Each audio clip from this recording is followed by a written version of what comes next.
बोलिए वामन कामेश्वर नाथ की जय हो, सदगुरुदेव भगवान की जय हो। आइए, कथा का चिंतन का समय हो रहा है। कथार्थ पुनः आप सब लोगों का स्वागत है। सप्रेम ओम नमो नारायणाय। हरे राम राम राम हरे हरे, हरे कृष्ण कृष्ण कृष्ण हरे हरे। आइए इस भगवान नाम का संकीर्तन, थोड़ा सा 3 बार भगवान नाम का उच्चारण, फिर उसके तत्पश्चात सीधे हम लोग प्रवेश करें।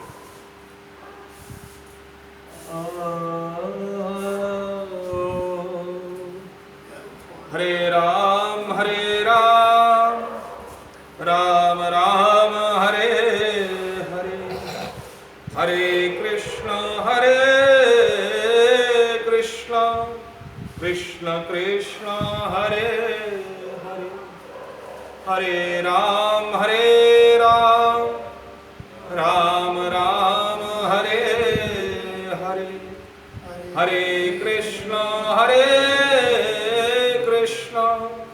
कृष्ण कृष्ण हरे हरे, हरे राम राम राम हरे हरे, हरे कृष्ण कृष्ण कृष्ण हरे हरे। बोलिए भागवत भगवान की जय हो, सच्चिदानंद भगवान की जय हो। आइए बड़े भाव से भगवान नाम के पश्चात भगवत चिंतन में प्रवेश करें। और चिंतन यह है कि कथा कराने का तो सौभाग्य जब बड़े पुण्य होते हैं तब हमको प्राप्त होता है, लेकिन अब कथा भी हमें करनी है, सुननी है, लेकिन हमारे पास में समय नहीं है या हमारे पास में वक्ता नहीं। तो कल मैंने आपको बताया था कि हम ईश्वर को ही स्वयं में उसको चांदी के सिंहासन में या हमारे भगवान की जैसी जिसकी जो सामर्थ्य है उसको सुंदर उसके आसन में विराजमान करके और पूर्वाभिमुख होकर के पूर्व की तरफ अपना मुख करके आप उसको श्रवण कराइए। भागवत तो जब होगी तब होगी, भागवत तो जब भगवान का आशीर्वाद होगा, जब कृपा होगी तब होगी, लेकिन उसकी कृपा को प्राप्त करने के लिए हमको कुछ करना पड़ता है।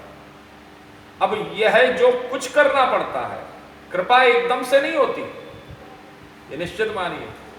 कृपा के लिए जन्म जन्मांतर तक, कईयों तक जन्म जन्म मुनि जतन करावई और अंतराम मुख आवत न, जन्म जन्मांतरों का खेल है ये कृपा। तो भगवत कृपा को, उसको भागवत को प्राप्त करने के लिए ये नहीं है कि आपने केवल भागवत का स्वाध्याय नहीं किया, अध्ययन नहीं किया और अब आप भागवत करवा लो, नहीं। अगर आप भागवत को करवाना चाहते हैं तो पहले आप भागवत को अध्ययन में लेकर के आइए, स्वाध्याय करिए नियमित रूप से।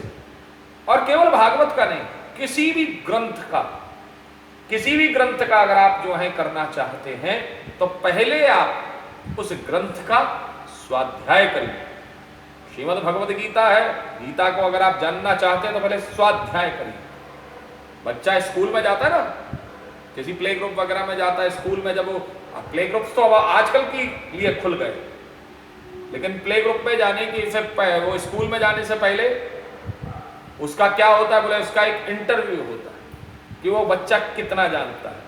आप प्ले ग्रुप में ले जाकर के बच्चे का एडमिशन कराते हैं। बच्चा प्ले ग्रुप में क्यों बिठा रहे हैं? क्योंकि हम उसको स्कूल में बिठाना चाहते हैं। तो स्कूल में क्या होता है, स्कूल में जाने से पहले उस बच्चे को प्ले ग्रुप में उसको पढ़ाया जाता है, उसको निरंतर अभ्यास कराया जाता है। ए फॉर एप्पल वो प्ले ग्रुप में सीख चुका है, अब उसको ए फॉर एप्पल के साथ में स्कूल में जब वो जाएगा तो स्कूल में उसे ये जानकारी होनी चाहिए।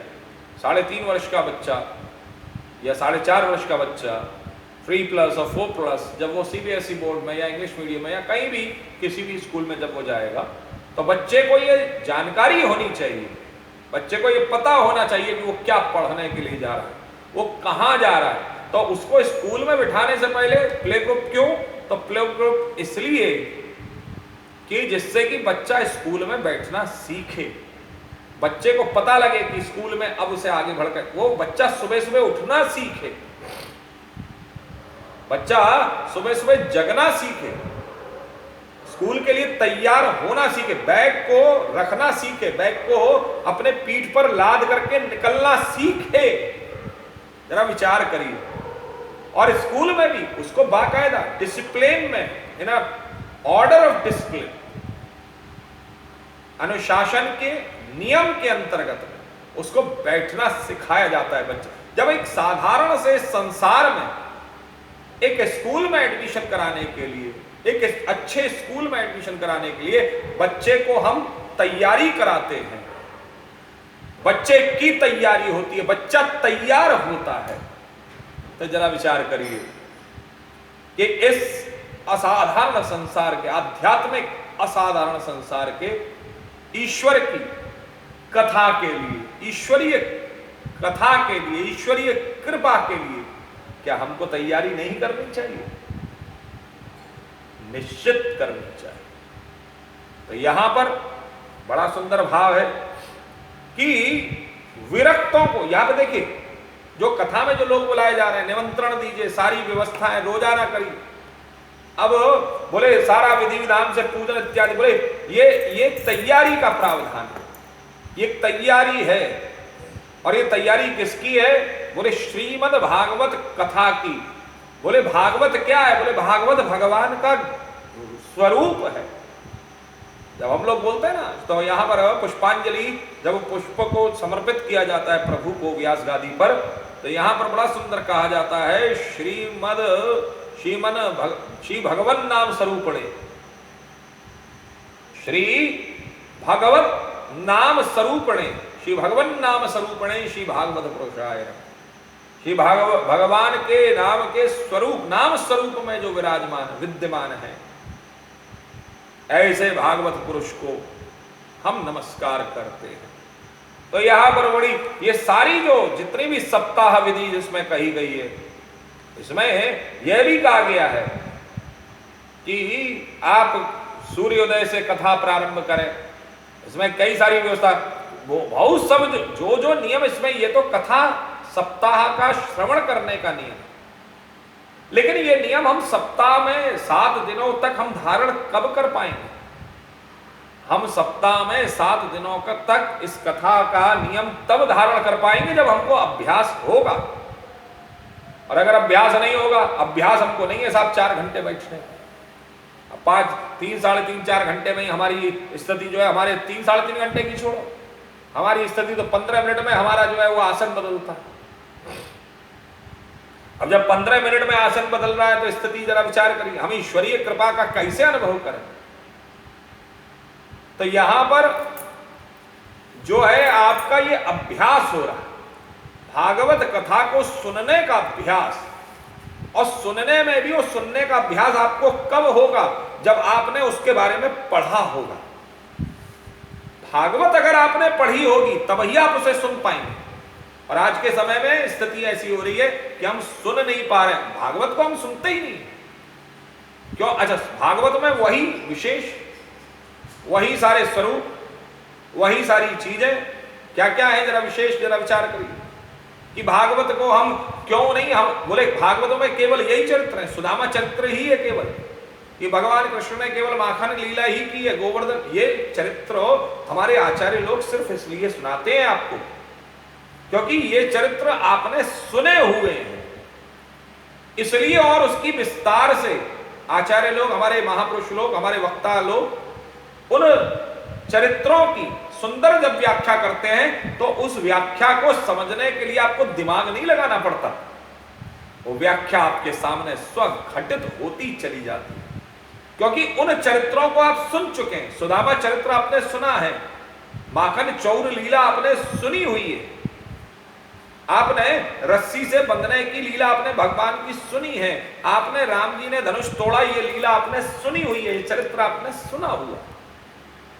तो जो चीज सुनी हुई है और एक बार नहीं सुनी, आपने उस चरित्र को बार बार सुना है, तो बार बार सुनने के कारण से वो चरित्र हमारे कानों के माध्यम से हमारे ज्ञान तंतु में अंकित हो गया, छप गया है, और छपने के कारण से अब हमको उसमें दिमाग नहीं, जैसे हमने कहा राम जी ने धनुष तोड़ा, आकृति अपने आप बन गई, दृश्य अपने आप बन गया, हम दृष्टा हो गए, हम साक्षी हो गए, हम गवाह हो गए उस लीला के कि जब भगवान ने अपना जो है वो उसको धनुष को तोड़ा सीता स्वयं पर।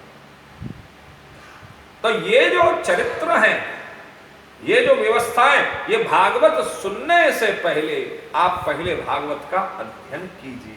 ये यहां पर भागवत तो जब होगी तब होगी, जब कृपा होगी, भगवान की कृपा होगी, भगवत कृपा होगी, तब हम भागवत करेंगे या करवा पाएंगे, उससे पहले नहीं होगा। तो यहां पर जो अच्छा सप्ताह यज्ञ का अर्थ क्या है यार? ये तो भागवत के लिए सप्ताह 7 दिनों का यज्ञ बताया गया है, लेकिन इसको अगर हम अपने जीवन में धारण करें तो बोले सप्ताह केवल एक सप्ताह नहीं, नियमित रूप से सप्ताह। अच्छा सप्ताह में पुनरावृत्ति होती रहती, सप्ताह में पुनरावृत्ति होती रहती, बार बार रिवीजन, वह जो है वो बार बार आता रहता है, पुनरावृत्ति हो रही है। बोले एक बार सोमवार गया, फिर दोबारा सोमवार आ गया, फिर दोबारा से प्रारंभ कर दो, फिर दूसरी बार गया, फिर तीसरी बार आ गया, फिर दोबारा से प्रारंभ कर दो। 7 दिन अर्थात कोई भी दिन आपका खाली ना जाए, इस भाव से आप जो है इसको करिए। और बहुत सारी बातें इसमें कही गई है, ये उसमें ये है कि एक समय भोजन करिए। अब मैंने आपको कहा कि कुछ महीने उसमें भगवान के बताए गए हैं, और उन कुछ महीनों में ये सप्ताह विधि कोई हमारे द्वारा वर्णित नहीं है कि हमने कोई वर्णन किया, यह सप्ताह विधि तो स्वयं जो है सनक सनंदन सनातन सनत कुमार जी महाराज नारद जी को कह रहे हैं। और उन सप्ताह विधि में 12 ब्राह्मणों को अपनी जो है खीर आदि से अपना जो है संतुष्ट करे, स्वर्ण आदि दे। बोले अब सनक सनंदन सनातन सनत कुमार जी महाराज बड़ी सुंदर सी एक और बात कहते, बोले क्या है? बोले कथा विधि तो हमने आपको बतला दी, लेकिन कथा विधि से सुनने से भोग और मोक्ष, भुक्ति मुक्ति करे स्थित दोनों हाथ में आ जाते। श्रीमद् भागवत की सप्ताह विधि को करने से, इस भागवत को करने से भोग और मोक्ष, भुक्ति मुक्ति करे स्थित, बोले दोनों स्थिति, बोले दोनों हाथ में आ जाते। और जब दोनों हाथ में आ गए तो नारद जी से उन्होंने पूछा अब ये बताइए, अब आपको और क्या सुनना है? बोले मतलब महाराज, बोले आपका ध्येय क्या था? आपका ध्येय था कि भक्ति और ज्ञान और पुत्र उसके वैराग्य, दोनों पुत्र उसके युवा हो गए। कथा आपने सुननी थी, हमने आपको सप्ताह विधि सुना दी। तो उस समय जब ये सारी बातें होने लगी तो उस समय पर नारद जी ने बड़ा सुंदर कहा, प्रभु आपकी कृपा से मुझे यह प्राप्त हो गया। बोले क्या प्राप्त हो गया? बोले जो मेरा लक्ष्य था वह मुझे प्राप्त हो गया। इस कलयुग में अगर कोई सारे कष्टों का निराकरण करने का, सारे पापों का निराकरण करने का अगर कोई एक मार्ग है तो वह है श्रीमद् भागवत सप्ताह ज्ञान।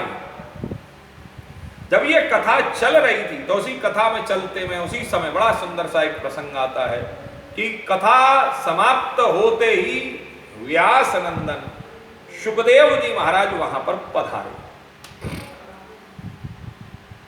कथा हो, धर्म का कार्य हो, कोई शुभ कार्य हो, कहीं पर ग्रह निर्माण की विधि चल रही हो या कोई ग्रह निर्माण हो गया हो, आपका कोई शुभ अवसर हो, जीवन में सदैव आप ध्यान रखिए, आपका कोई जीवन में शुभ अवसर हो, कोई भी धर्म का कार्य हो, धर्म का अवसर हो, यज्ञ का हो, कोई भी दान इत्यादि कैसा भी अवसर हो, और उस समय पर किसी संत का, किसी महापुरुष का आगमन हो जाए तो आप उस समय ये मान लीजिए कि भगवान की कृपा आपके ऊपर हो चुकी है, भगवान की कृपा हो। और जिस समय कथा समाप्ति की ओर थी, समाप्त हुई, उसी समय बोले तत्राययो षोडश वार्षिकस्तदा व्यासात्मजो ज्ञान महाब्धि चंद्रमा। बोले व्यास नंदन सुखदेव जी महाराज पधारे। बोले जो कि 16 वर्ष के थे, और 16 वर्ष के व्यास जी महाराज को देख करके सभी लोग बड़े बड़े भाव से खड़े हो गए। अब सबने, अब वहां पर तो देवर्षि नारद ने उनका बड़े प्रेम से पूजन किया और उन्हें एक बड़े ऊंचे आसन पर बैठाया। उनसे कहा, जैसे हमारे यहाँ होता है ना, कोई कार्यक्रम चल रहा हो, एकदम से कोई बड़ा महापुरुष आ जाए, कोई महान व्यक्ति विभूति आ जाए, तो हम लोग क्या करते हैं, उनके लिए तुरंत एक कुर्सी लगाते, कुर्सी लगा के उनको बैठाते हैं। उनसे कहते हैं, महाराज जरा 2 शब्द कहिए, आप हमारे इस कार्यक्रम में पधारे, आपकी बड़ी शोभा हुई, आपसे हमारे कार्यक्रम की शोभा हो गई, आप शोभायमान हैं, आपसे हमारा कार्यक्रम ये दैदीप्यमान हो गया, शोभायमान हो गया, तो अब आप हमको जरा 2 शब्द कहिए। अब वो 2 शब्द कहने के लिए जरा विचार करिए उन्होंने क्या कहा। यह है श्रीमद् भागवत। किनेगम कल्पतरोर्गलितं फलं शुभमुखादमृत द्रव संयुतं पिबत भागवतं रसमालयं मुहुरहो रसिका भुवि भावुकः। ये ऐसा श्रीमद् भागवत जी का सुखदेव जी के द्वारा कहा गया ये बड़ा सुंदर उपदेश है। बोले क्या उपदेश है, जरा इस उपदेश को सुनिए। बोले निगम कल्पतरोर्गलितं फलं। बोले श्रीमद् भागवत क्या है, पहले आप ये जानिए। आज इसकी व्याख्या करेंगे कि श्रीमद् भागवत क्या है।